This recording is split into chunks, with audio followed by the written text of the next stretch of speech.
Kelemahan uji mikroskopik hapusan darah. Nah, uji mikroskopik hapusan darah ini paling banyak digunakan untuk mendiagnosis penyakit malaria. Di mana untuk uji mikroskopik ini menggunakan sampel darah.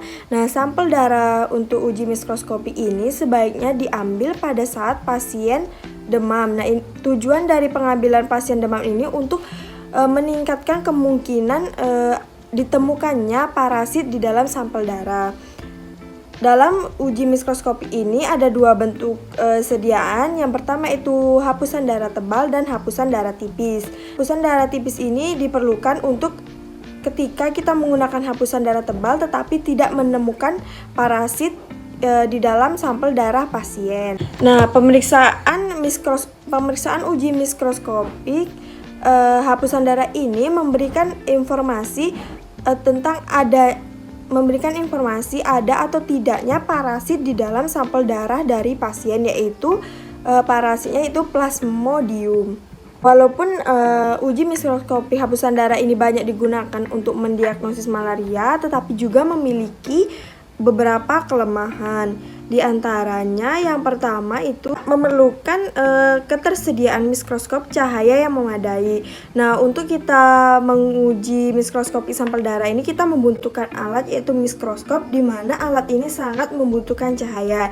Jadi kita memerlukan ketersediaan cahaya yang cukup memadai untuk dapat melihat hasil yang lebih akurat. Selanjutnya, yang kedua yaitu kita membutuhkan tenaga mikroskopik yang handal dan berpengalaman. Mengapa demikian? Karena uji mikroskopik ini sangat penting karena kita melihat adanya penyakit atau parasit dalam sampel darah pasien. Nah, jadi kita membutuhkan tenaga mikroskopik yang dapat membaca hasil dari alat mikroskop dengan akurat dan baik. Selanjutnya, yang ketiga itu memerlukan mikroskop yang berkualitas. Mengapa demikian juga? Karena kita ini menguji sampel darah, kita memerlukan mikroskop yang berkualitas agar mendapatkan hasil yang akurat dan hasil yang baik. Selanjutnya, yang keempat itu memerlukan waktu yang sedikit lebih lama, yaitu 25-60 menit.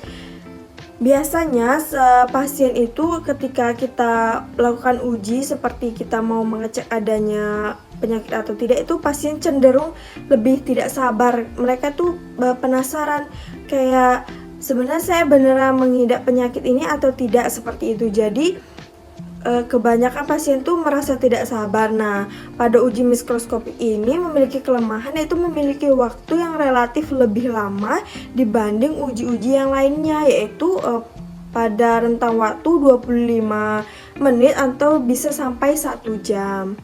Nah, selanjutnya yang kelima yaitu memerlukan tenaga listrik. Nah, kita itu menggunakan alat yang canggih, di mana alat tersebut sangat membutuhkan tenaga listrik yang stabil. Tidak bisa menggunakan tenaga listrik yang terkadang mati, terkadang hidup, itu tidak bisa. Dan juga memerlukan watt tenaga listrik yang relatif stabil juga, yaitu tidak mudah turun ataupun tidak naik, seperti itu.